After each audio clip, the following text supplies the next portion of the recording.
Hello, everybody, and welcome to Heartlight Vedic Astrology. In today's talk, I was going to cover the full moon or Purnima that's happening 19th of August 2024. This is from a Vedic astrology or Jyotish perspective, so keep that in mind. And it seemed like the kind of overriding theme for this moment in time was overcoming gravity. So let's take a look. Note beforehand, the information presented here is for educational purposes only and should not be considered medical, financial, professional, life advice of any kind. If you are in need, please contact an appropriate professional for support, and you might take a minute or two to read the rest of this disclaimer.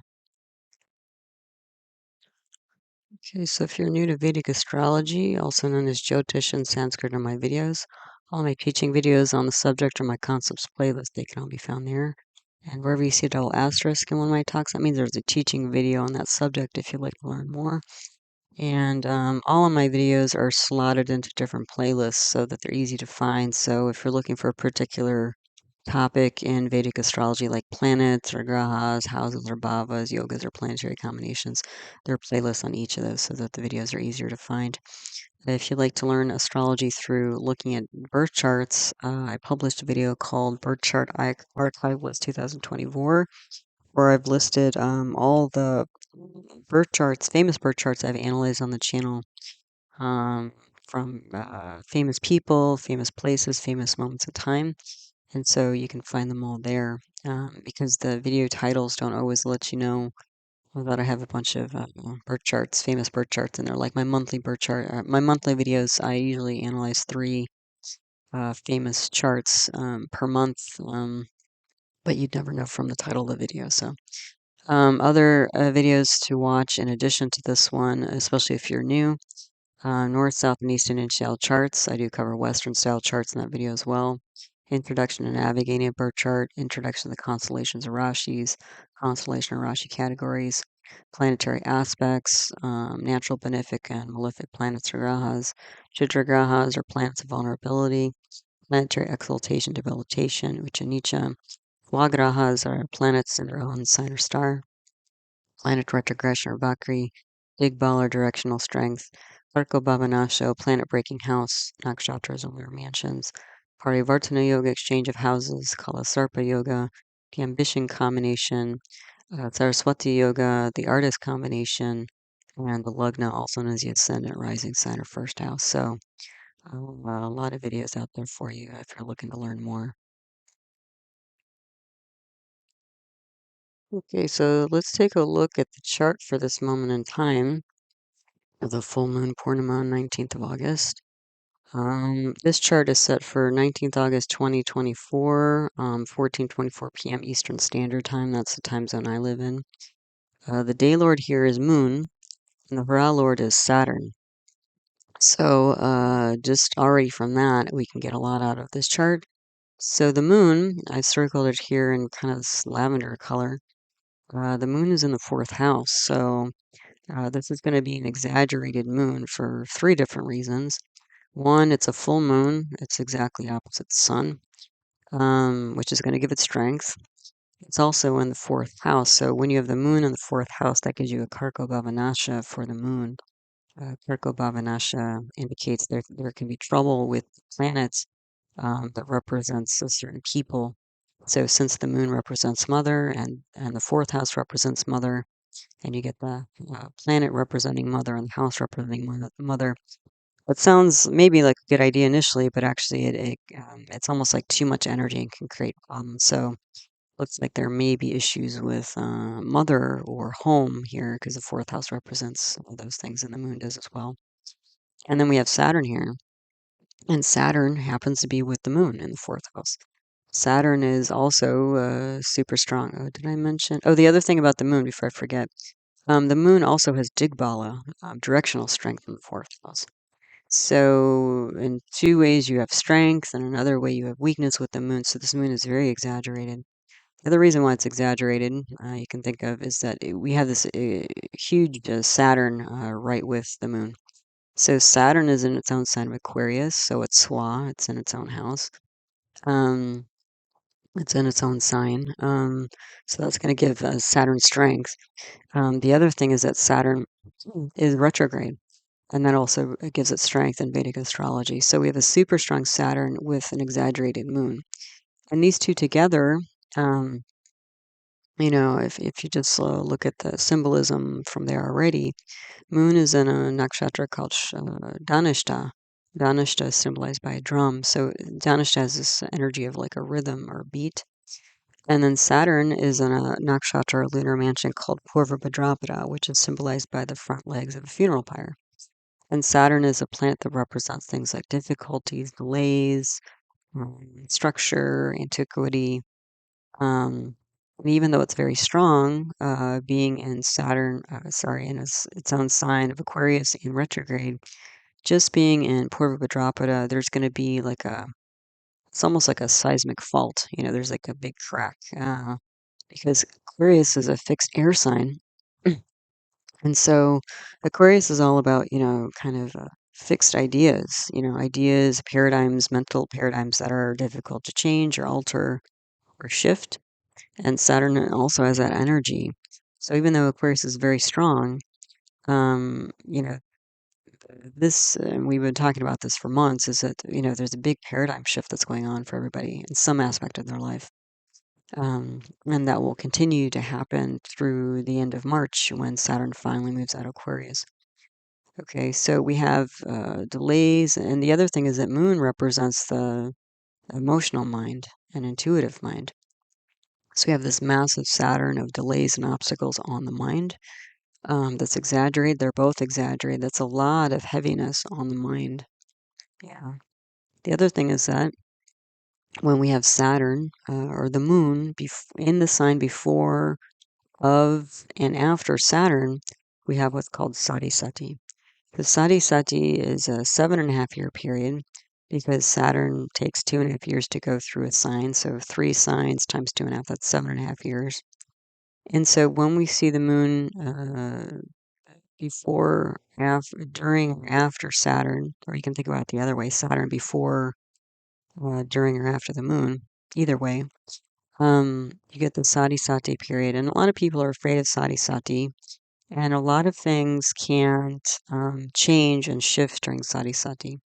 And you can't really say for sure because everybody's got a different chart, and then, Sadhisati is going to happen in different, houses of their chart and that sort of thing. One thing that's commonly true, well, actually, two things that are commonly true. One is that Sadhisati usually indicates a time when somebody's losing a very important support structure in their life. So that usually people will go through Sadhisati 2 or 3 times in their life because it happens every 29 years. Every time Saturn goes around takes a turn through the zodiac. It takes about 29 years for Saturn to do that. And so usually the first time Sadhisati happens, something like grandparents will pass away. So that can be a very important support structure. The second time Sadhisati happens, it can also often be a time where like parents pass away. And sometimes if, people live long enough to go through a third Sadhisati, the third Sadhisati can be a time when they themselves pass away. Okay, there can be other types of losses too. Like, for example, myself, I went through Sadhisati, finished that up about a year ago. One of the things that happened for me is that one of the schools that I went to, a program I went to actually is no longer in existence. So, that was a big support to me going through that and getting my training that way. The other thing, which was also very interesting to me, is that the person who founded the program passed away, and the dean of the program passed away. So it was like, just a full clean, wiping out of almost any legacy of that program. I mean, I'm still a living legacy of the program, but the people who ran it and organized it and founded it and the program itself, it's all gone. So anyway, so things like that can happen. The other thing that tends to happen in Sadhisati is that because Saturn is such and again, it depends. It depends on, where Saturn is, when somebody's going through Sadhisati, but Sadhisati like this, there's a lot of difficulty with changing mental paradigms here. Okay. And the other thing that can happen in Saraswati is that besides this kind of mental heaviness generally, and that's meant to slow us down because we have to rethink. If we've lost a major support system, we have to rethink a lot of things, right? Rethink maybe a new direction in life, that sort of thing. But the other thing is that with the Saturn on the mind or on the moon, there can be a lot of, what do I say, like feeling like you're spinning your wheels, like trying to make efforts forward, but just feeling like all of your efforts are not really amounting to much.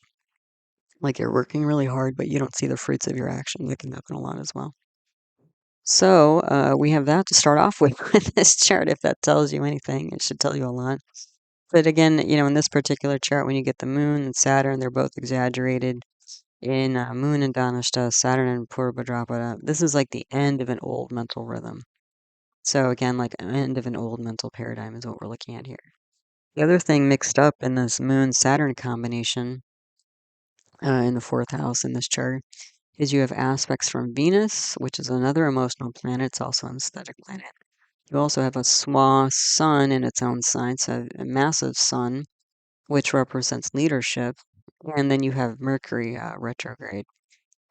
So you have all of that influence on this Moon Saturn combination. So with Moon and Venus there, we're talking about emotions. Mercury is there for a little bit. You can see it's at 1 degree 48 minutes. It's going to be coming out of this conglomeration here within a day or two after the full moon. Mercury is also a planet that represents the mind. So you have the two emotional planets, you have the two mental planets here. Mercury, though, is more the rational, logical mind.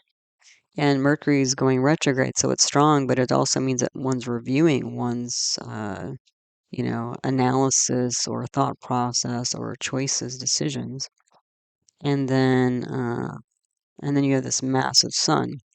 So this massive sun is very strong, and it's all about leadership. So it's about leading uh, a person into new kind of emotional territory and new mental scapes and that sort of thing, and breaking free from an old paradigm. So that's why on the first slide I had a picture of a rocket kind of launching, because that's what I was seeing here. As much as Saturn's like entrenched or digging in its heels to protect this old paradigm of Aquarius. And again, this is the fourth house, and we're not only talking mom and we're talking home potentially, but we're talking about family lineage or even like spiritual lineage potentially. There's a big shift happening there. And with this massive sun in the 10th house of one, 9 to 5 work and daily activities, but also like fame and reputation. This is about launching forward with all of this firepower of the sun. And not only do you have all this firepower of the sun, but you have Mars, which is another fire planet, aspecting the sun. So it's like you have two fire planets in that 10th house.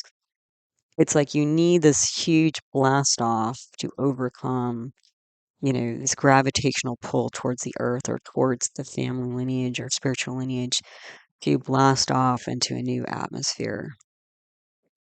That's essentially what I was saying here.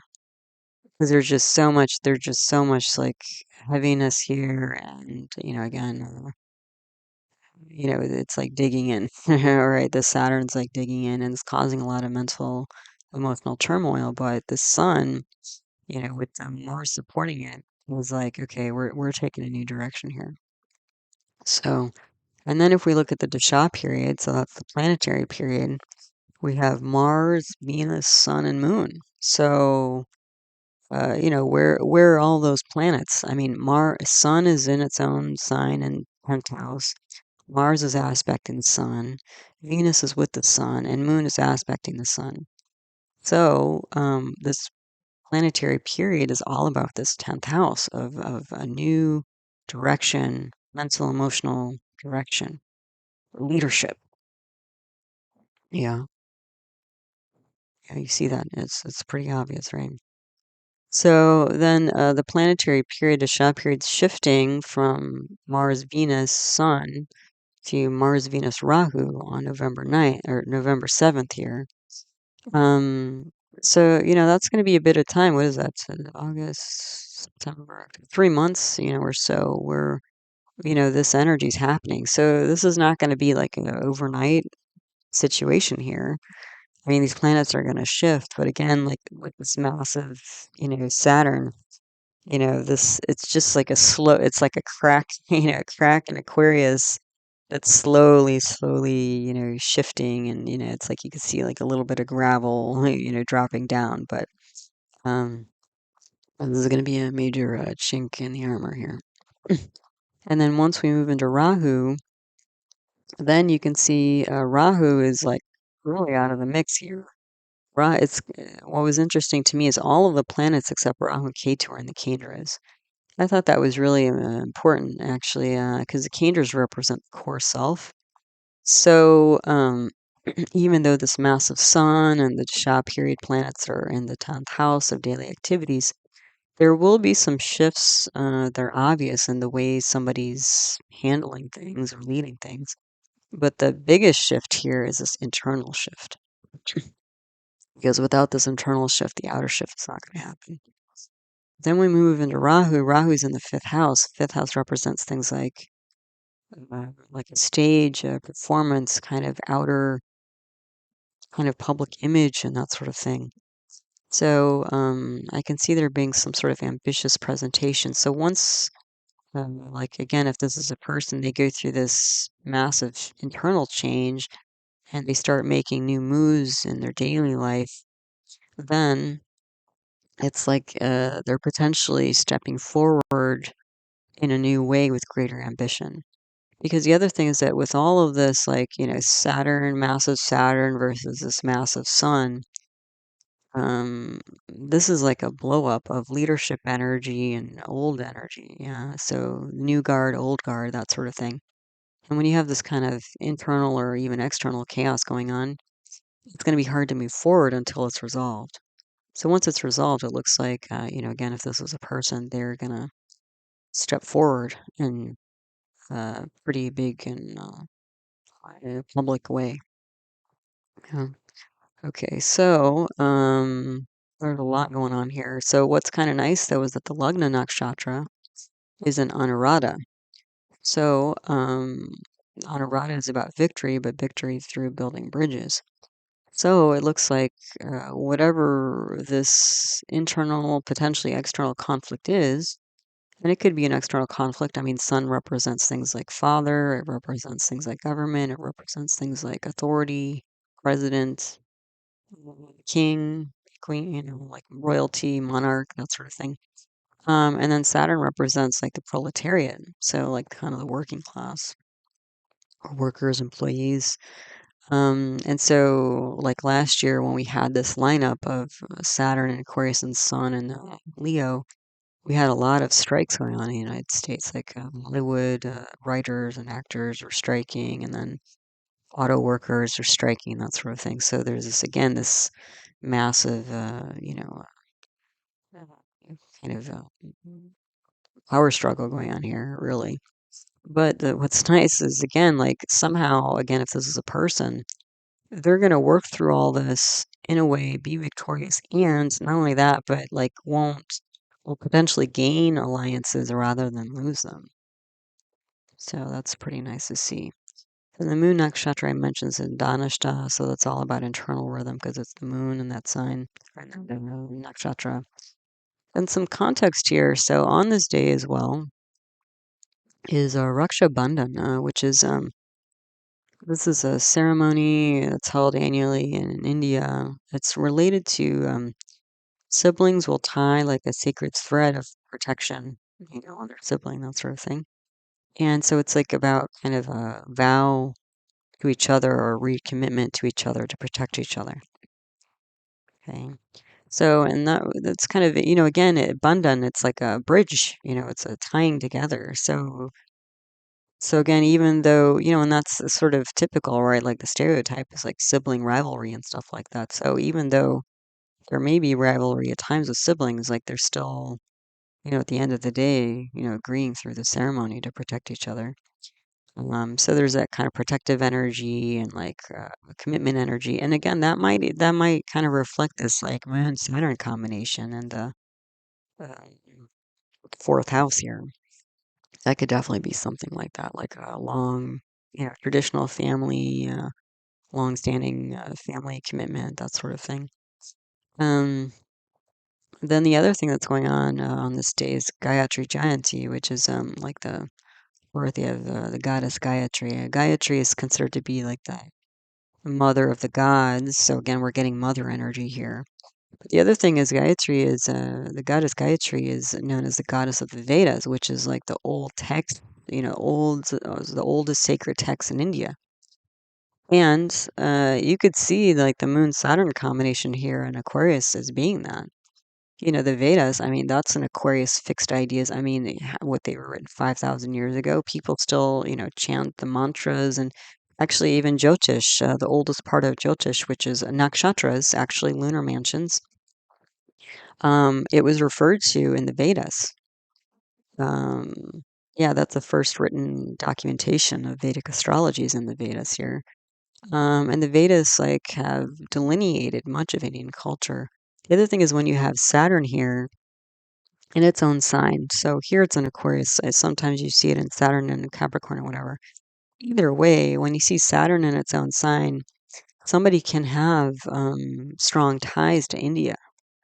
Uh, that pops up. So this could literally be almost like a Gayatri Jayanti type, you know, um, well, interpretation of the fourth house here.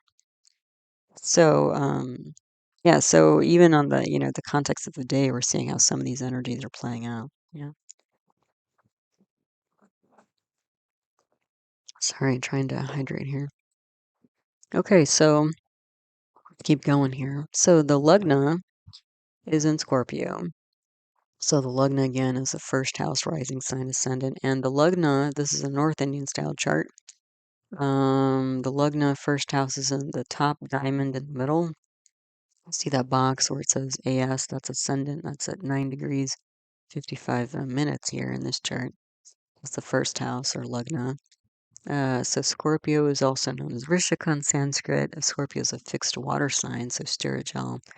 So emotional person, but fixed emotions. This is not somebody who's going to like sway the way they feel. Like one day feel this way and the next day feel the next. We do have aspecting this first house is Jupiter and Rohini. Jupiter is a planet representing like balance and justice, fairness, generosity, compassion, spirituality.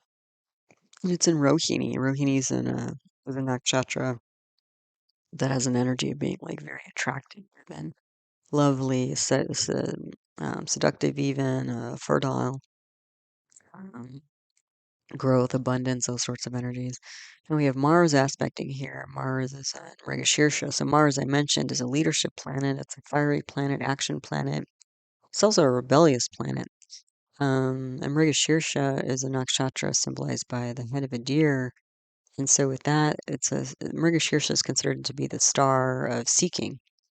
So, and then the thing is, since we have Mars aspecting into its own sign of Scorpio here, this is going to bring strength to this moment in time. In addition to the Lugna being an Anurada, there's also, again, if this is a person's chart, there's going to be strength to this person in terms of what they're seeking, whatever they're seeking here. And since Mars has gone to the seventh house, it looks like what they're seeking is partnerships, relationships, potentially like an independent business, but also like their way forward in life. Those are things represented by the seventh house. And then also aspecting the first house here is this massive Saturn. So when we have Saturn and Mars together like that, we can get this energy of workaholic. We can get this energy of engineer. We can get this energy of like military or law enforcement. Um, because Mars will be the kind of initial fire or activity, and Saturn will be the endurance. And then what do we have? And then we have Jupiter in here. So when we have Jupiter and Mars together, we can get enthusiasm, but we can also get law again. So again, it looks like there's some, especially since Mars is with Jupiter. Yeah, we can see like there might be some kind of legal issues here, law enforcement, military type energy going on. And on a global level, we can see things flaring up again, right? I mean, like, what is it? Ukraine just invaded Russia. That was kind of a new initiative. And then Israel, I guess, bombed Hamas again, killed a bunch of people. I mean, it's like, escalating again, essentially, right? We can see that in various ways. And that's not surprising given this kind of energy here. So again, if we're talking about like on an individual basis, what I was seeing here, especially with Mars being with Jupiter, and Jupiter can again represent spirituality, and Mars in this chart represents the self. This is seeking a spiritual self, I would say. And part of the reason why is that not only do we have all these planets in the Kendras of core energy, which is pretty intense, but we just got out of two planetary wars in the last 2 weeks. So first we had a planetary war between Venus and Mercury. That was like the first week of August. And last week we had a planetary war between Mars and Jupiter. So that's a lot of internal conflict. I mean, so it's like two wars with this massive Saturn up against the massive Sun. That's a lot of internal conflict. And so it looks like what, again, if this is a person, what they're looking for, this Mars and Mrigashirsha with Jupiter and Rohini, this person's looking for like a gentler balance, like more evenness, like more justice, more fairness, like, moving forward in their life and then in their relationships, um, partnerships, and individual, kind of independent business. Yeah. Um, so the Lugnation, again, that's the ruling planet of the chart's Mars. It's with Jupiter. And like I mentioned, so you could also, it's the same stuff I've been mentioning, like speaking spiritual partner, business. This could also be legal issues with spouse or independent business because Mars and Jupiter are there. This could also be like finding wisdom in life, and that's especially because Anurata is there. The Lugna is in Anurata. It seems like somebody who's like looking to move past, all of this internal conflict that they have. I mean, we've got the Saudi Sati, we've got the exaggerated moon, um, we've got Sun in its own sign, Saturn in its own sign. It's um, kind of a lot, but again, luckily, the saving grace here, I think, is the ascendant in Honorata. Because if it was like in Jesta, that would be a lot more protective. If it was in Vishaka, that would be like, winning at all costs. So yeah, I would say that's a saving grace here. So with all these planets kind of locked up together, it gives us a lot of yogas here. So the most obvious one, I think, is the pravraja yoga. That's the Venus, Sun, Mercury combination, and then 10th house. That's a combination for life focus. The thing is, when you see pravraja yoga like that, like it's either 3 or 4 planets, depending on which house it's in. In a positive house, you only need 3 planets. But then if you look for the strongest planet, that'll tell you kind of the flavor of the pravraja yoga. So since Sun, it's in its own sign, this is going to be like a focus of leader with the Sun in its own sign and Pravraja. You're going to get leader of leaders. So again, if we're talking about this, an individual here rather than more of a collective energy in the 10th house, this is going to get somebody who looks like they've stepped into, boss energy here.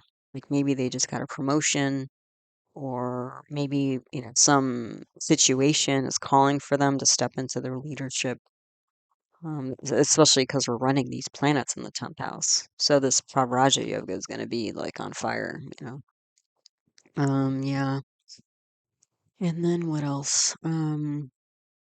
Then we have a Kala Sarpa yoga here. That's that gray line, dotted line between Rahu Ketu. Only that's when you get all the planets on one side of that axis or the other. I still consider a Kala Sarpa when you have Moon or Saturn on one side versus the other planets. because Moon is so fast and Saturn's so slow. So it's going to bring ambition, which we already had, because we're running Rahu in November here. Then we have a Saraswati yoga. So that's going to be the placement of Venus, Mercury, Jupiter.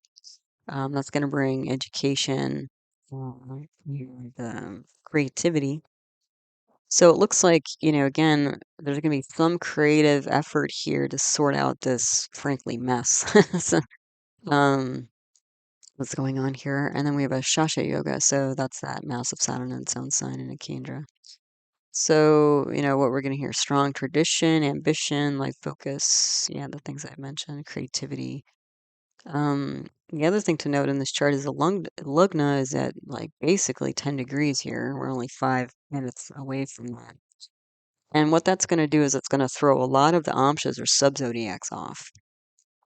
Which usually I'll go through, and I will go through here, but what that's gonna do is it's going to limit the amount of information we get from the amshas. A lot of them you won't be able to trust, specifically the amshas at multiples of 3. So like the Drake and a D3 and the Navamsha D9, those are pretty important amshas to analyze for somebody or a chart.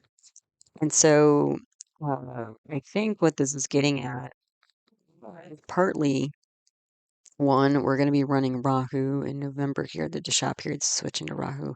And Rahu is a planet that's Rahu and Ketu, both the north and south nodes of the moon, respectively. They bring energies of being hidden or unexpected or unknown. So we've got that going on, through the Dasha period. But the other thing is that the next month, a month from this moment in time, we're going to be rolling through the eclipses, which are caused by Rahu and Ketu. And if you ever see my eclipse videos, it's all about expect the unexpected. So I think with the amshas being, not reliable in a chart like this, since the ascendant's at 10 degrees, we can't really know fully what's going on here. It's going to be a lot of unexpected things like, and I don't know if anybody was expecting like the Ukraine invade Russia. I mean, that was a pretty big move. And then, even though ceasefire talks have been going on with between Israel and Hamas or whatever, like, here we go again, another bomb getting thrown from one side to the other. So, yeah. I will go through Yamshas as best as I can, but it's going to be limited. Then the chidra grahas here. So because the chidra grahas you assess through the D3 and the D9, and those are not reliable, we can only get 2 chidra grahas that are true. The other 2 we can't really know because they're based on the lugna. So if the lugna of the amsha shifts, then this shifts as well. The other thing to note is that I just went through Simone Biles' chart. She's a U.S. Olympic gymnast. She won a bunch of medals just recently in the last few weeks or last month at the Summer Olympics in Paris. And her chart, it's similar in the way that her lugna was also at about 10 degrees. It was 10 degrees in a few minutes or something like that. And she had the same problem where, what was it? You couldn't really trust the amshas. You couldn't really dig into her chart. And the other thing is that her lugna was in Rahu.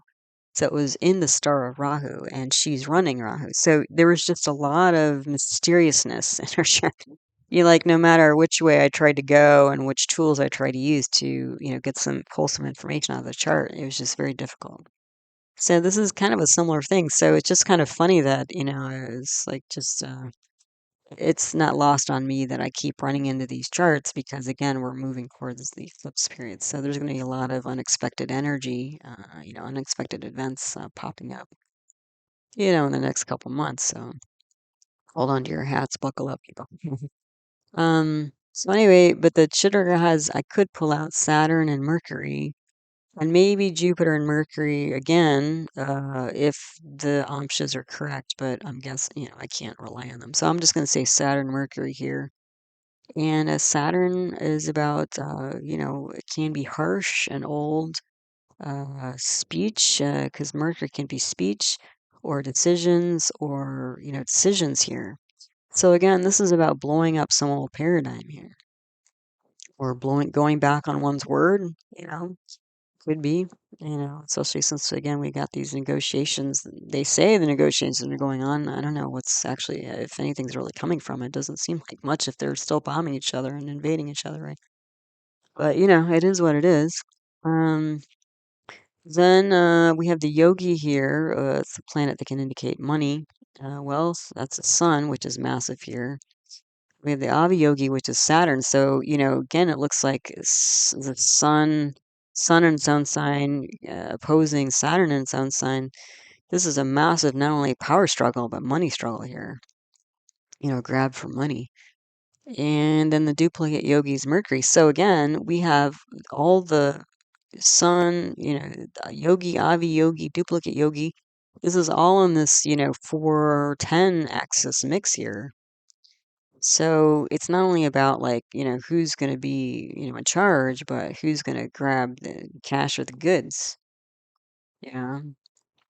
So, but luckily, again, we've got Honorata. So I kept going back. I was like, well, somehow, magically, miraculously, this is all going to work out like in a good way, where it's like, so, that's maybe that's the unexpectedness, because if the Lagnatia was in Jaste or Vishaka, I'd be telling a very different story here. I'd be like, this is going to be a massive blowout, and just massive, but looks like there's some good that's coming out of this moment. So, that would be nice, right? Um, yeah, so that's going on. Sati Satya mentioned loss of support structure. But again, with all this together, what I was getting is a new emotional trajectory away from the past, like a rocket ship lifting off the ground out of the gravitational field. Somehow, this massive sun with the Mars aspecting on it, um, and the Anurata, it's like they're pulling away of this old story here. So, and all the grahas and the kendras, except Rahu Ketu. So again, this begins with the internal struggle, yeah, and once that's cleared, and also development, and I would say maturation, because Saturn is aspecting this Scorpio here. So again, it's like Saturn can be like this steamroller energy. So if this is a person like a Scorpio people right now, they're going through it, in a big way, I would say. Because again, Saturn's been, aspecting their sign for almost 2 years now. They've got what, 8 months left or something. Um, this is pretty hardcore energy that Scorpios are facing. So, and what else? So the other things though is that, this Mercury, that wasn't lost on me either, because Mercury's almost out of Leo, backing up in Cancer here within a day or two. So, this fight here is going to go on, where Moon and Venus are still going to be there. So it's still going to be an emotional fight. The logic has been taken out. You can kind of think of it as logic of Mercury has been taken out. Um, so emotions are going to lead this struggle or conflict here. And, again, that's probably what's going on with these bombings and more invasions and stuff like that. Yeah. Um, I mean, it's hard to imagine, right? Ukraine like invading Russia. I mean, that seems like that's kind of asking for trouble. I mean, even if, whatever.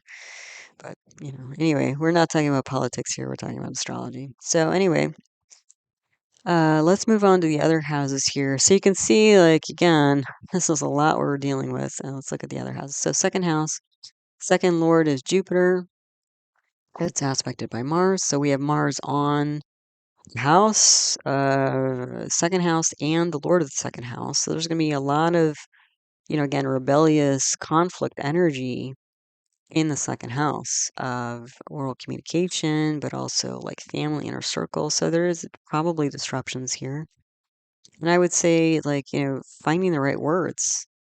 At least Jupiter, luckily Jupiter is still in Rohini, but Jupiter in a few days is going to be moving out of Rohini into Mrigashirsha.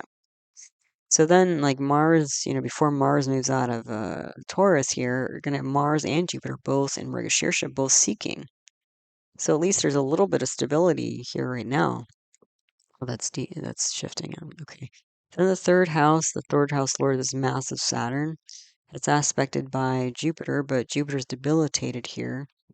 So this could be, difficulties with siblings, and this is Raksha Bandhan here. The other thing is that third house can represent things like neighbors. So this is I could see this like if we're talking about countries here, this is going to be dragging, dragging other countries into the mix. These moves that like Ukraine and Israel and stuff are doing, it's like going to be dragging other countries into all of that, right? Kind of a hornet's nest. And actually, it's kind of funny that I said hornet's nest. I was walking just was it yesterday or the day before?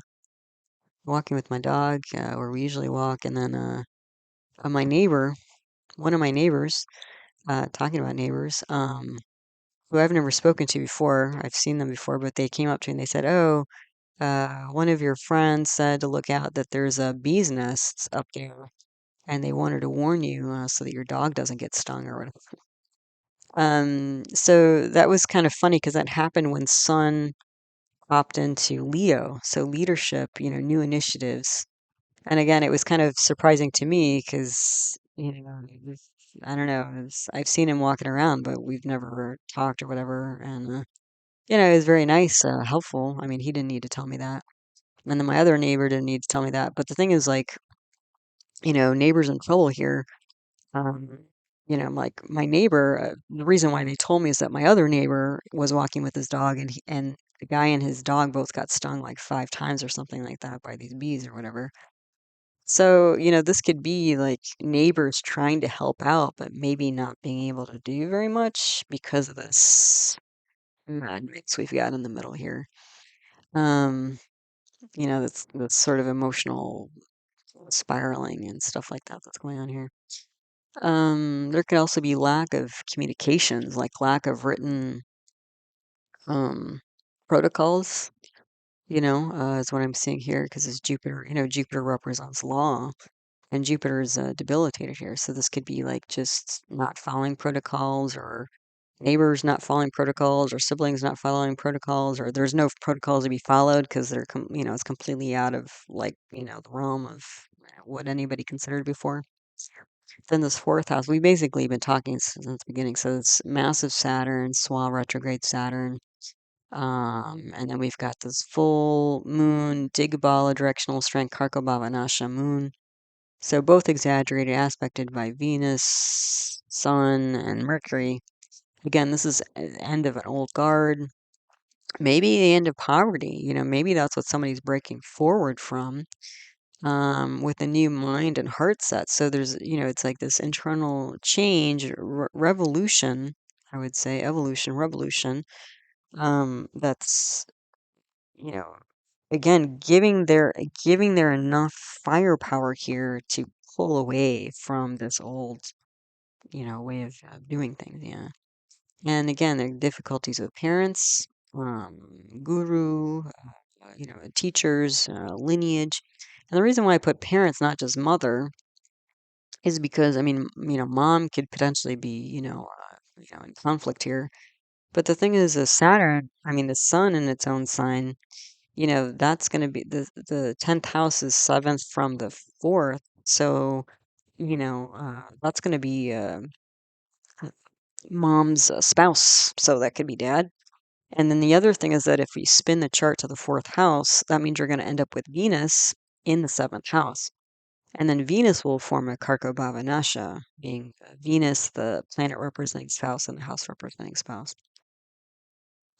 So yeah, a lot going on. So already, and then also the thing is, right, we had the conflict in the second house, conflict in the third house. So we had family inner circle conflict, third house siblings conflict, some problem there.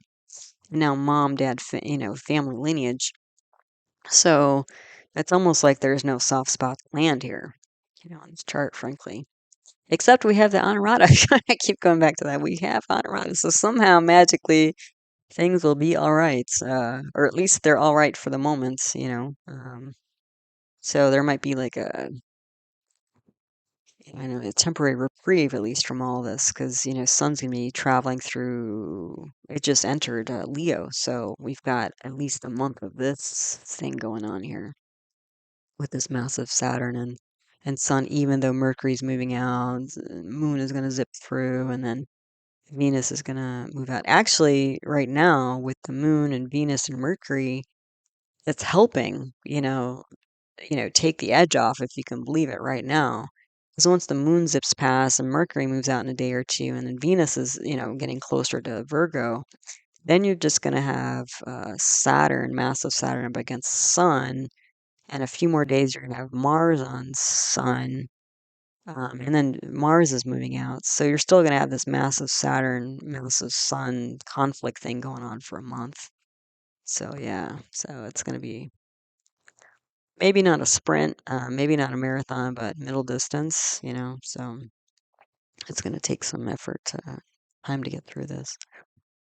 Oh, the other reason why I put parents here is that the ninth lord is Moon, which is clearly, in conflict here.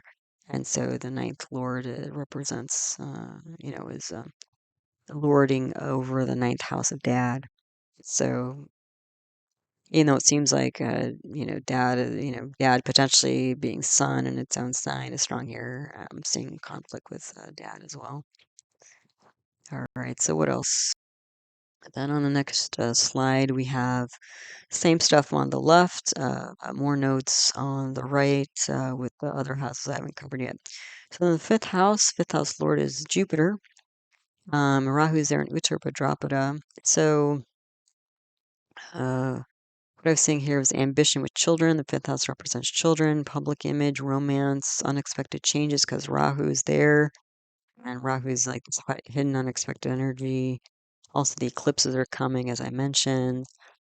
Rahu and Uttara Bhadrapada, that can be like Uttara Bhadrapada is the back legs of a funeral pyre. So that's like a destruction as well, but like more contained and more conscientious, like a clear decision to step away from something. And so here, we have this, kind of mixed energy of ambition towards kind of stepping away from, if that makes sense, like children and romances, which I imagine because of all of this mix in the center here, you're going to have to pull your energy away to deal with this, conflict. So even if it's internal, sometimes when we're going through a massive change like this, it just sucks all of our energy. And we don't have the bandwidth emotionally or mentally to deal with even other important things like, children and stuff like that. I mean, we might try, but, we're not always present. Or, again, if you've got this massive, you know, family work conflict going on here, I mean, you may not be in the mind frame, to, I don't know, be romantic. It's kind of like the opposite energy from what's going on here in the middle. So, um, yeah, so there might be issues with, kids as well. Then the sixth house lord is Mars, and it's aspected by Saturn, which is debilitated here. So that's going to really, sixth house is like routine. So there's going to be a chaotic routine. Don't know which way things are going. Hard to, create a balance or, kind of base. Yeah, so more chaos. Let's see. What are you writing with?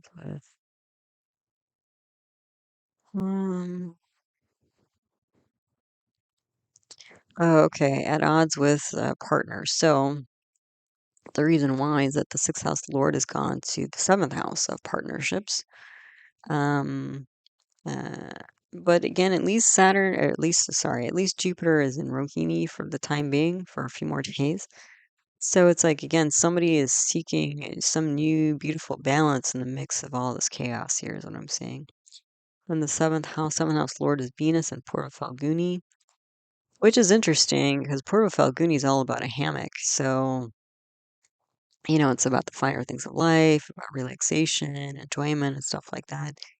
But you can see it's kind of like this Rahu in the fifth house, of like, kind of stepping away from romance here with this massive conflict. Any kind of attempt to romanticize it might be like well, that's what it could be. So in this moment of time, it could be like a little bit of romanticizing this conflict, like, oh, things are going to be fine or okay. But again, very quickly things are going to shift and get more intense. So yeah, the other thing is it could be like bringing, what do I say, trying to, because Venus being the seventh lord, Venus is going to draw seventh house energy into the 10th house. So there could be legal issues here. The other thing is that what I was saying in this like massive mix, chaotic mix here, is that like this particular person, the reason why they might be honorata is that they might be the negotiator in this mix here. Because then you would get like all of this, all these different pockets of conflict, but you get the saraswati energy of creativity and education and the honorata energy of building bridges. So this could be somebody, again, whose job, for example, or life purpose is to bring the parties together. So, like the sun, also the pravraja yoga, right? Leader of leaders. This is somebody who brings the heads of like the union and like the president of the company together to negotiate salaries and terms and benefits, for example. And it could be like, again, how would I say, like other countries, like like, the United States, is at least what it says in the paper, right? Newspapers is that like the United States has been trying to create a ceasefire deal between Israel and Hamas, right? So that's what I'm seeing here is that the partners here are looking to find some way of creating balance and justice in this chaotic mix here.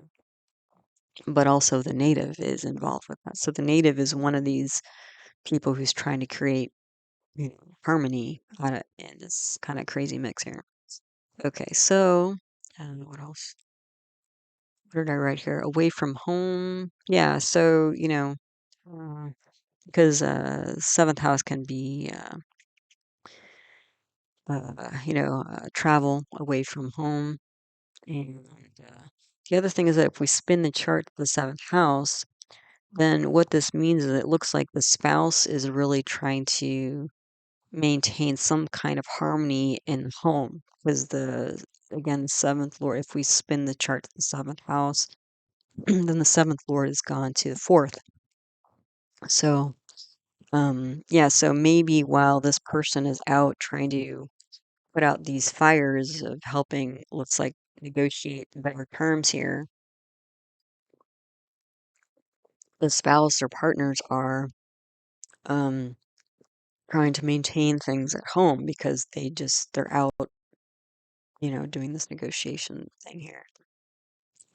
This Mars and Jupiter combination, the seventh house, could also be like advocating, but I was seeing more like negotiating actually. So then the eighth house, Lord is Mercury. Mercury's in Magha. Magha is a nakshatra represented by the throne. So you have here that notion of leadership and royalty again. And Magha is also part of the sky. It's related to the star Regulus, which is part of the lion in the constellation of Leo or Simha. That's a part of the sky where it's thought that ancestors are thought to reside. So here there's like again leadership energy of Mercury. Mercury again is about writing, it's about speaking, it's about logic, it's about analysis. So um and this is the eighth house of deep psychology. This is somebody who's like attempting to restructure and negotiate leadership terms. Yeah. Then the ninth house lord is an exaggerated moon, which I mentioned. So issues with father, guru, teachers, authority. Then that's why it might be that these independent people, contractors, or partners in the seventh house are trying to get in here to create some sort of agreement because the authority is also quite challenged. Like the authorities that normally would handle this are challenged or in the middle of this conflict. So you need an outside party to come in and, excuse me, help resolve it. Then the 10th house, we've been talking about 10th house lord is a swa sun, also in Magha. So you have a leadership planet in a house of leadership. Okay. And then you have all these other planets: Mercury, Venus, aspect by Saturn, Moon, Mars. I mean, Moon, yeah. So you have what, 6 planetary energies in the 10th house? I mean, that's kind of nuts. Mental, emotional change in leadership, promotion, salary negotiation. This could also be stepping into the limelight. Like this might be like, somebody, some kind of independent person is stepping up in the middle of this chaotic mess here. And all of a sudden, because of that, if they're able to bring some sort of resolution to this mess, like it's like, whoa, that really makes them stand out and step up, in people's minds and stuff. The other thing of note here is that all the negative house lords, so the negative house lords in this chart are going to be Saturn, Mars, Mercury, and Venus. Those are all involved in the middle here. So you can see there's that's going to bring a lot of conflict, even more conflict to what we already see here. The other thing is that you have all the passion planets involved here. I mean, you've got Moon, Venus, emotional planets. You have Saturn involved here. That's going to be like, digging in. Um, and then you have Mars aspecting here. That's literally a libido planet. And then you have more fire energy with Sun. I mean, all this very passionate, emotional exchange here, which I've already talked about. Again, power struggle, money struggle, and somehow making a name for herself as a leader of leaders. So, it's like, hey, Scorpio, you've got a lot on your plate, but you've also got a chance here to really, and again, it would depend because, again, every Scorpio is not, might be sort of in some scenario like this, but depending on each Scorpio's chart, like, where do their native planets sit? How strong are their native planets? What do their amshas look like? So, but yeah, the Scorpios are really kind of going through it right now. But at least they have Mars aspect in their own sign, so that's also going to bring them strength. So between the Anurata and the Mars aspect in its own sign, I was like, well, there's hope here, strength here for overall for the moment in time. Then the 11th house lord is a Mercury with K2 here in Hasta. Hasta is represented by a hand. And K2 is like a even more rebellious, unpredictable planet than Mars, very kind of chaotic. Um, and we have Jupiter aspecting here. So this could be like a loss of friends and colleagues. So again, and the 11th house could be specifically like work family. So because of all this, people are clearly going to be taking sides. So this could be like trying to prevent a loss of friends and colleagues because the Jupiter there is in Rohini, at least for the time being. But yeah. Then the 12th house lord is Venus. This is like basically trying to mitigate losses and build a new team, I would say here. Um, yeah, so that's the chart. Let's take a look at the amshas as much as we can, because again, they're compromised here.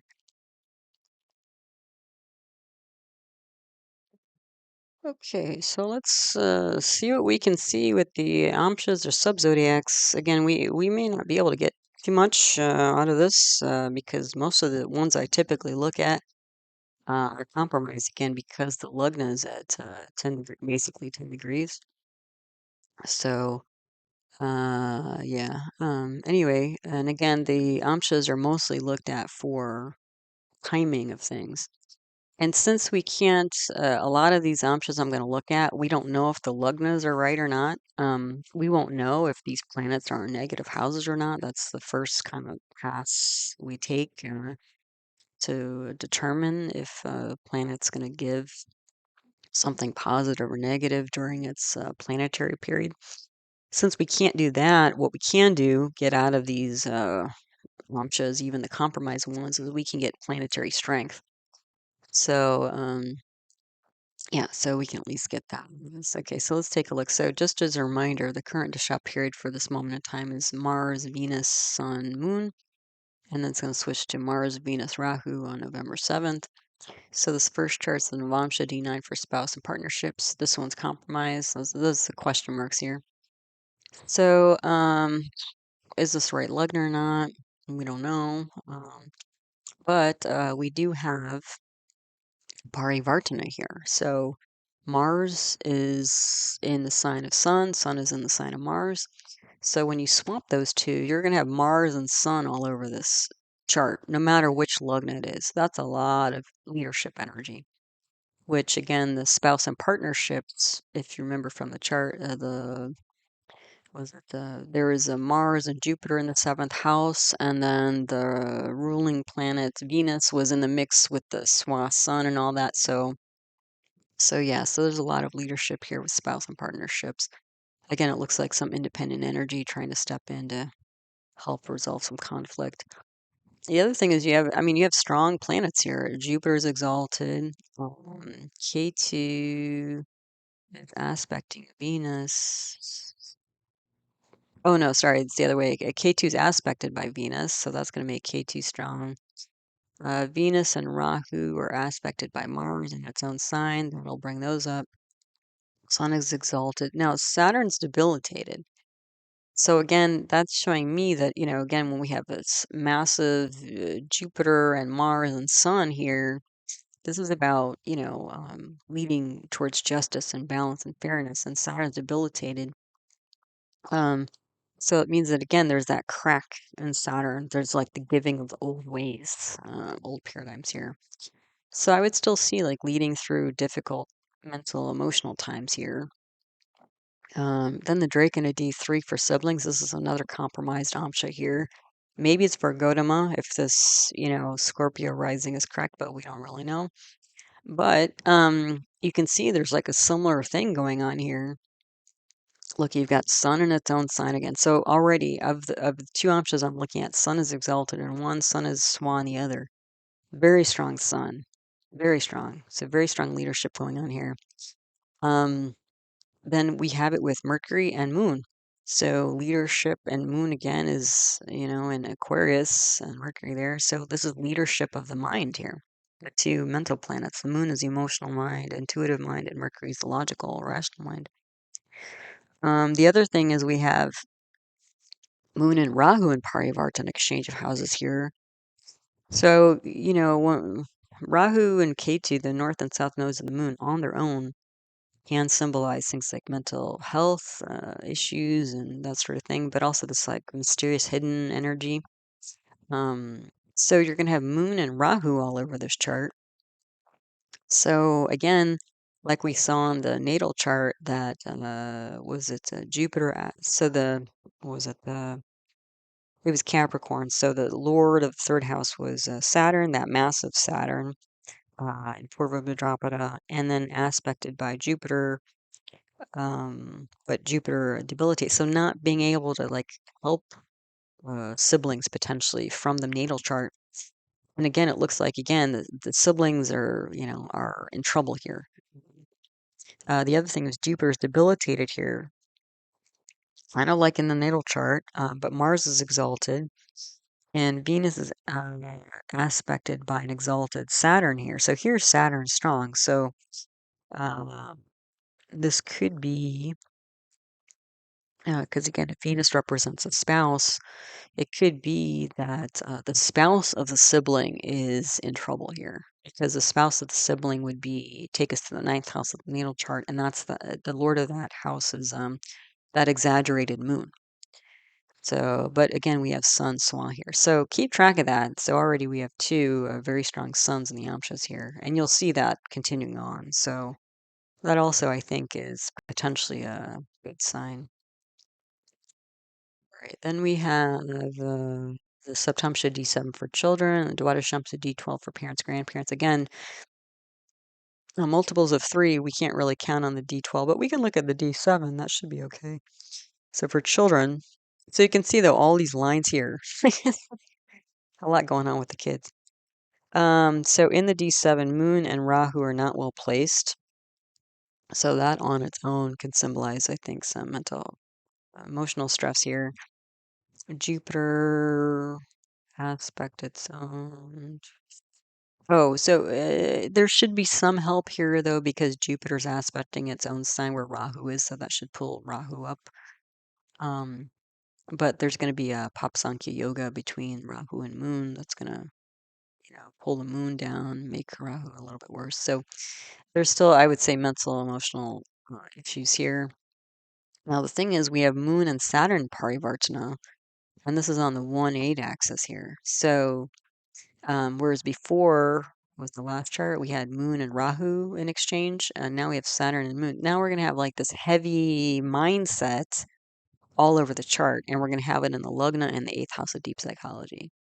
So there's a similar pattern here in terms of like the struggles going on, which again isn't too surprising because we had Rahu and Uttara Bhadrapada in the 5th house. Um, and then we do have the Saraswati yoga here, so there's creativity and education, intelligence here. But what did I see here? There's going to be a problem with the relationships because you have Venus in the 7th house, so that's going to be a karako bhava Venus.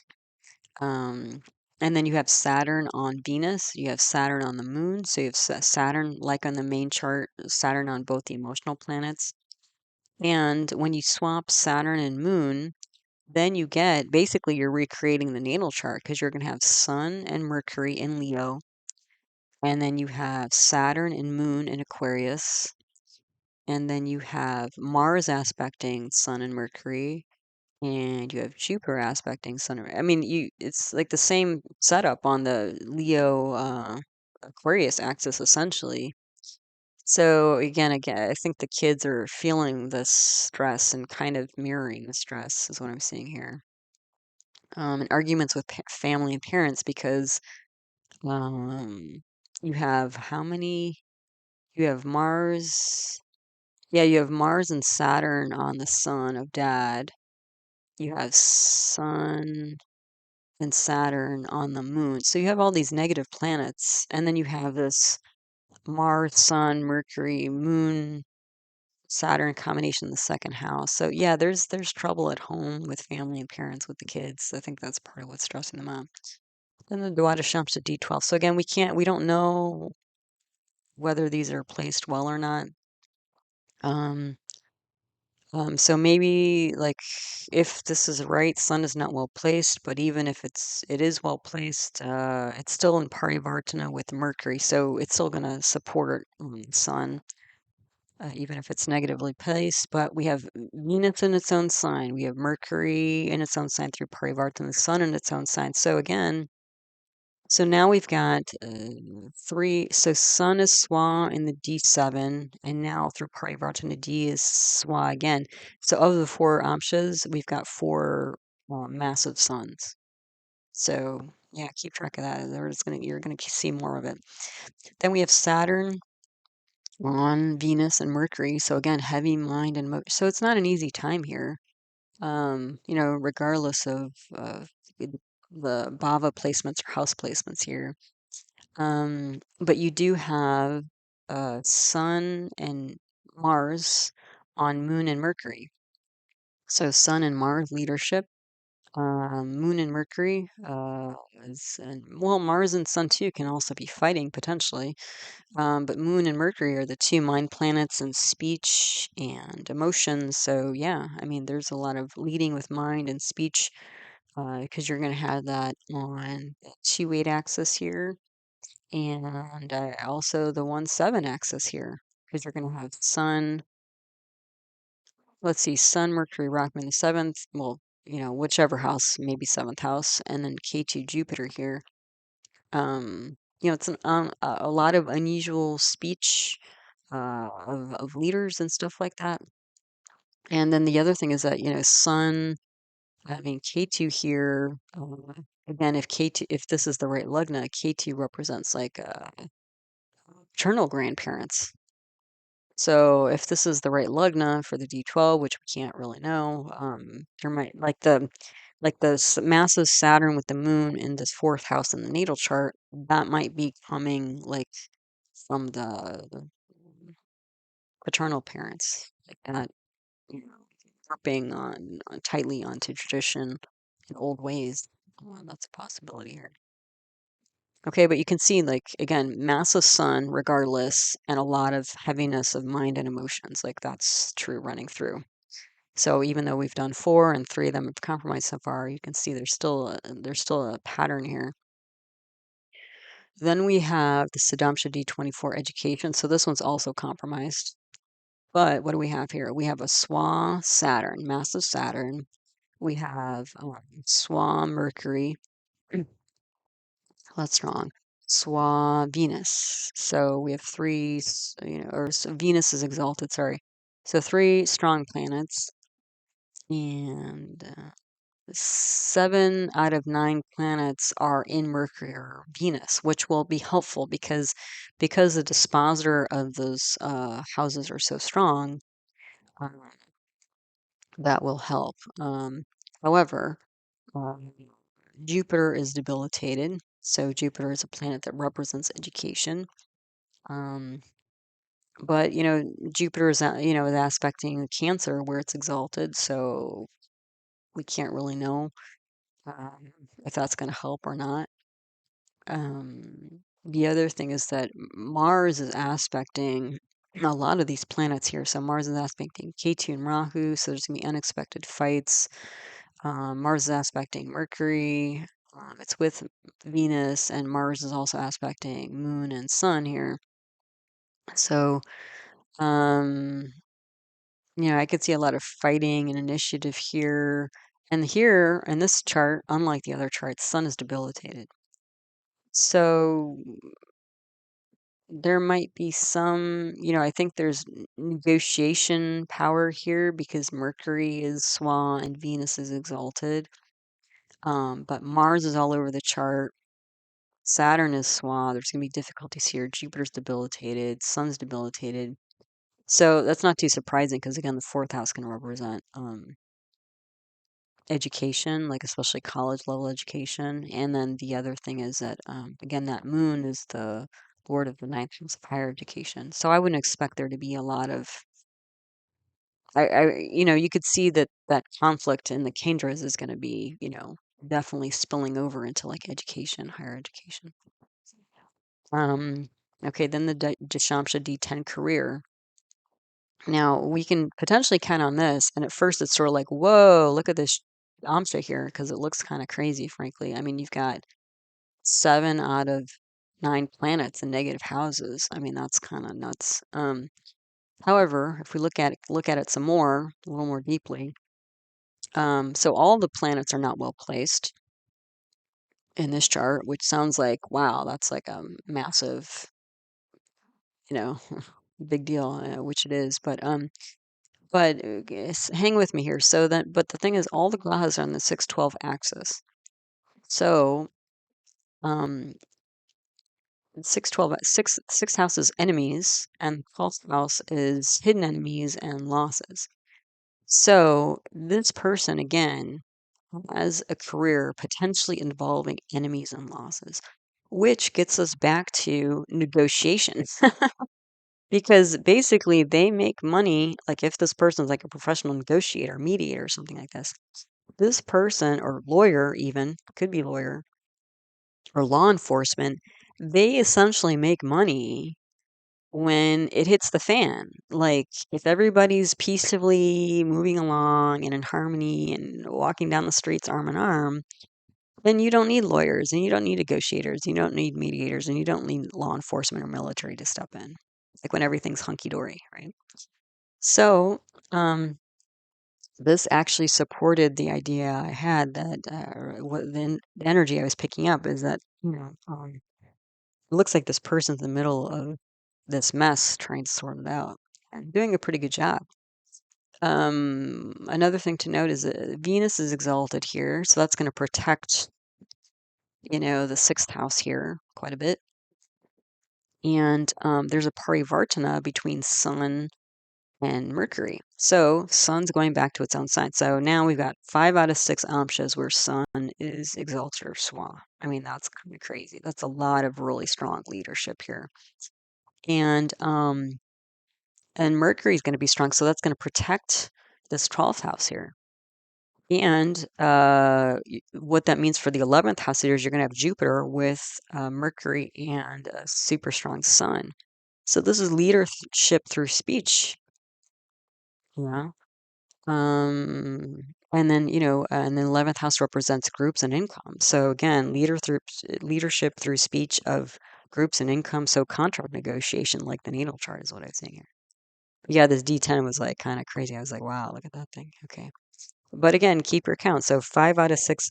And the thing is, the reason why I'm saying keep count is because you're getting Sun.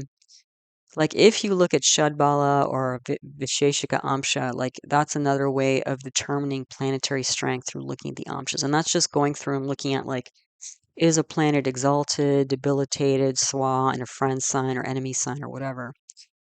But the thing is, the Shadbala and the Visheshika Amsha methods of determining planetary strength do not include parivartana. So when we include the parivartana, like you can see that 5 out of 6 amsas so far, we've got this massive Sun. So the Sun's like, the center, like always, like the center of the universe or the center of this chart here. All right, so moving on.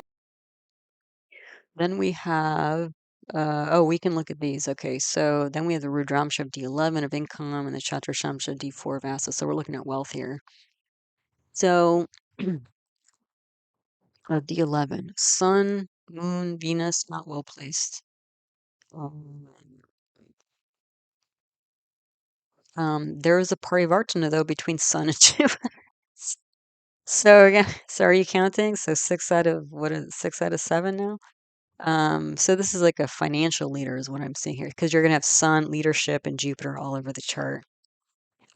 So leader of finance, but also leader of justice, that sort of thing. Jupiter's going to be in its own sign, is also aspecting its own sign of the 12th house, so it's going to mitigate losses. Saturn is exalted in the 10th house, and it's going to be Swa in the second. So there's going to be protection here, I think, from Saturn, actually. Mars is debilitated in the 7th house, so this is challenges with partners. And again, but it's going to, Mars is going to be exalted on the Lugna. So I could see that being like, again, income through conflict, frankly, income through strong enemies. The stronger they hit, the more money this person's going to make, that kind of thing. The other thing is this Jupiter-Sun combination is going to be in the 3rd house of, again, neighbors, siblings, and then the 8th house of deep psychology. This isn't too dissimilar from the natal chart either. Sun's going to be on Moon and Venus, the two emotional planets. Saturn's there, but also you have Jupiter there. So this is going to be bringing financial and legal justice, I think, to enemies. Here's what I'm saying. And again, there might be like property involved here, because Saturn's going to be Swa in the 2nd house of assets.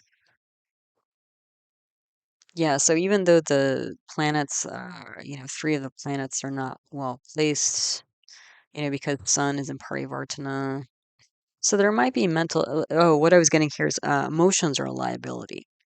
So the more that this person can stay cool and calm and collected and even keeled in the middle of everybody else losing their minds or losing their balance or whatever, the more that this person's going to shine through. as a leadership in these type of, situations here. Because again, Moon and Venus are in negative houses, but Sun is saved, Jupiter's saved. So yeah, just not getting emotional is what's going to help this person with income. Chadratamsha D4, all grahas are well placed. 6 grahas are in the lugna. Oh, this is important here because you have Moon, Jupiter, Mars in the lugna. You have Saturn aspecting the lugna, and then Sun and Mercury. So basically, you have 6. Am I counting? 1, 2, 3, 4, 5, 6 planets. Yeah, aspecting lugna. This is an important chart, Amsha. And again, what we're getting here is leadership through mind and speech. We have the 2 leadership planets, Mars and Sun. We have Moon and Mercury, the 2 mind planets. We have Mercury and Jupiter, the 2 communication and media planets here. There is also a parivartana between Saturn and Mars. When you get Saturn and Mars all over a chart, you're going to get a lot of things related to property. And you're going to get a lot of things related to manufacturing. There's also a Saraswati yoga here, so creativity and intelligence. And there's a lot of yogas here. There's like a Buddhaditya yoga. There's a Chandra Mangala. So Buddhaditya yoga is going to bring intelligence, especially related to like math, science type stuff. Chandra Mangala yoga, that's going to bring wealth.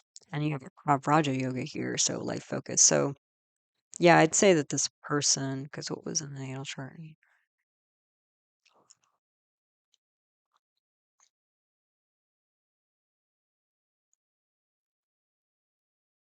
Yeah, because in the natal chart you had the second house was what is it?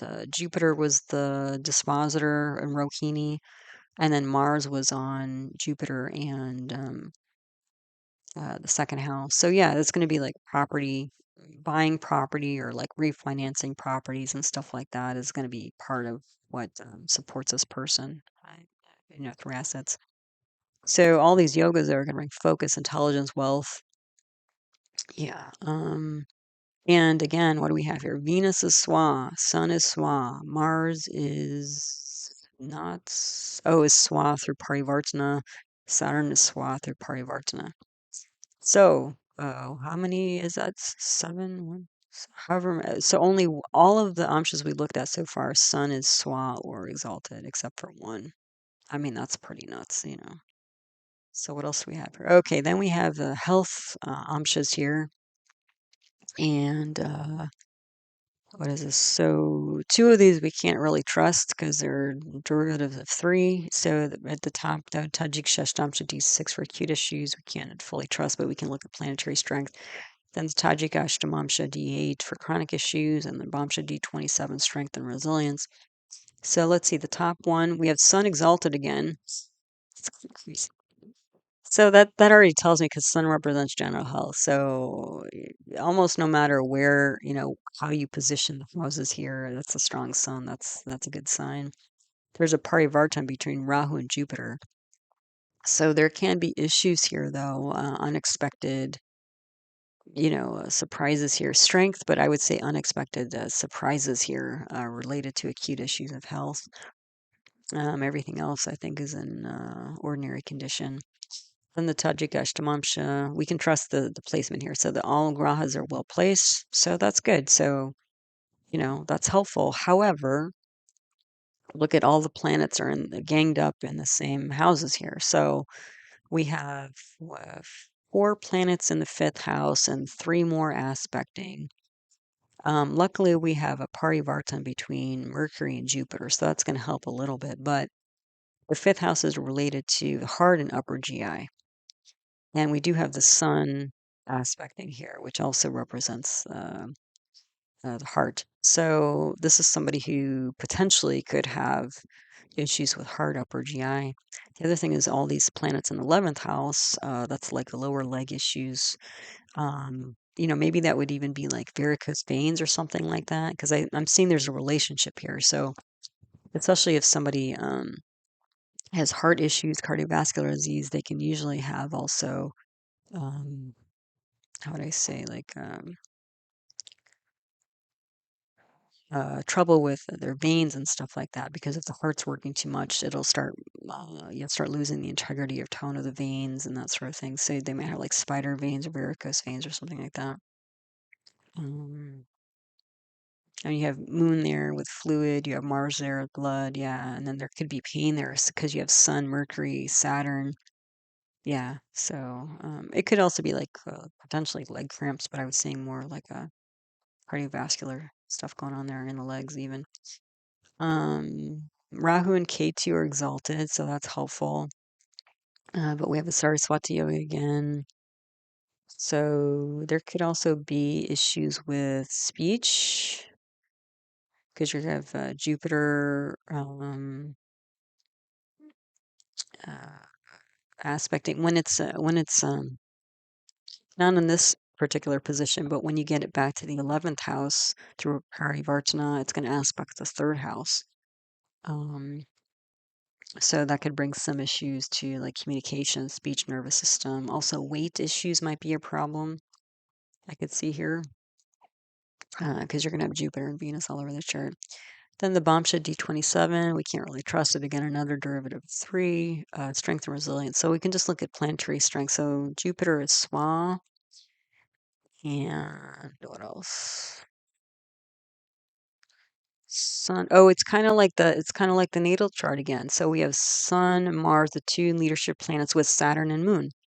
So leading, through mental challenges and difficulty, I would say here, but we don't really know, where they're placed.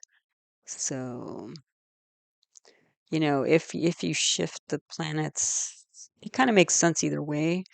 If this chart is correct, it makes sense that you're getting similar energies. The other thing is if you shift a minute, because the thing is, because you were so close to the 10 degrees, you were 9 degrees, 55 minutes, like literally less than a minute. And most of these, again, derivative, factors of 3 Amsha charts basically shift within like half a minute. So if you just turn the chart so that it's a Libra rising here, then you would get all this leadership energy in the 9th house of government authority and that sort of thing. Um, and then you'd have Moon in a negative house and you'd have Mercury in a negative house. So as it is, things are okay, not super great, but they're in positive houses. If you shift the chart by 30 seconds or so, when you're kind of Moon and Mercury, the two mind planets in negative houses. So I think this definitely could be something that, causes mental stress, being in the middle of all this stuff. But some people enjoy that, that's why they do what they do. So, but you can see, um, so 2 more charts where Sun is not exalted or Swa, but, again, most of them, I think only, what did that make, 3 so far out of all the Amshas where Sun is not exalted or Swa. I mean, that's kind of nuts. Okay, so then the last 2 charts here, we have spirituality and worship. So the first chart here, Panchamsha D5 for innate spirituality, and the Vimshamsha D20 for formal worship.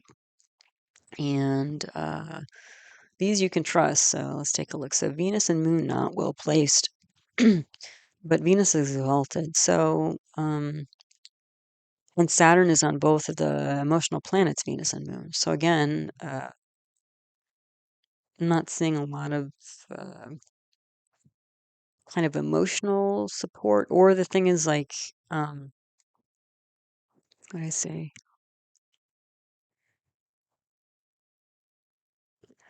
I'm seeing strong leadership here. So let me back up. So before I get on the Saturn aspecting Moon and Venus, what I'm seeing here is Sun is with Jupiter. So Sun is not Swa, but it's with the Swa planet of Jupiter of justice and Mercury. So again, we have Sun leadership through speech. And then we have Mars. So the other leadership planet is also exalted. So we have the two leadership planets are basically very strong here. And you have Rahu with Mars. So there's a lot of ambition here. So what I was seeing is that this person's like innate spirituality is doing what they're doing of conflict negotiation and mediation.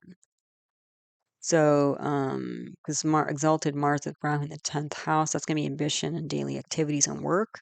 And then Swan Jupiter, Sun, Mercury aspecting the moon.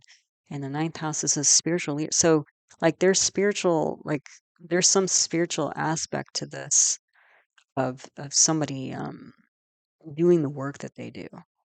Like they're not separate. It's not like, they separate work and spirituality. Actually, their work is like their sadhana, their spiritual work. That's what I'm saying here.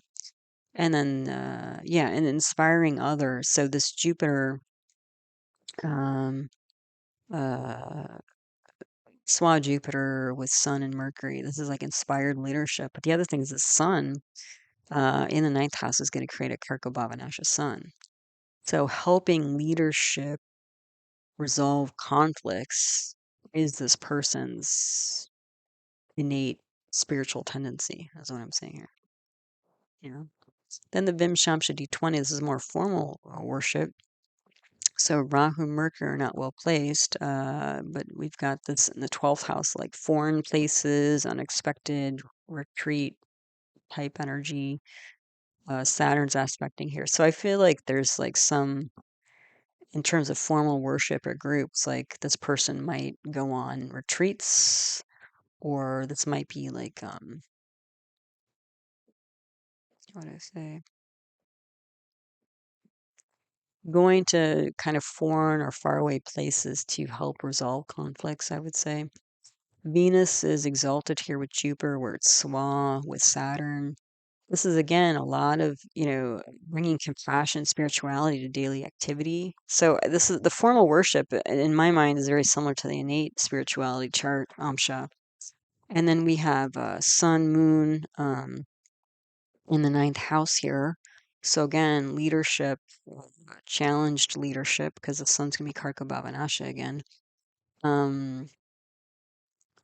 Leadership and satsang, spiritual community and government and stuff like that. So it's almost like this person is bringing a lot of spiritual, even if it may not be explicit, a lot of spiritual kind of qualities or training and that sort of thing to all this conflict to help mediate it. Yeah, but you can see Sun is Karko Bhavanasha in both of these. So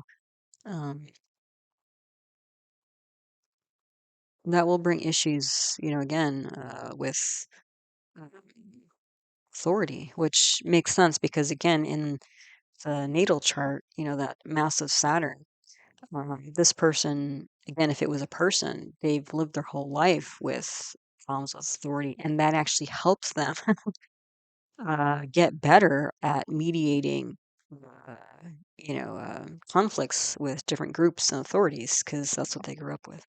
That's what I was saying here. So, yeah, there you go. Okay, so as always, thanks for stopping by, listening to one of my talks. All of my teaching videos on the subject of Vedic astrology are my concepts playlist. They can be found there. If you're looking for famous birth charts, I would look at my birth chart archive list 2024 video. I have a list of all the ones I've analyzed on the channel there. If you are interested in individual birth chart readings, I do them live on Zoom and as recorded video. If that's of interest, you can email heartlightastro@yahoo.com.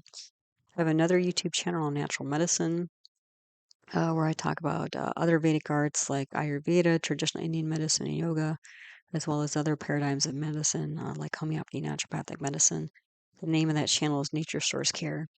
And I just realized, which is not, I guess, funny, but not, I guess, surprising, that the image of that rocket ship blasting off on the front slide, first slide there, it's I found that on a site called Revolutionized, which is kind of the whole.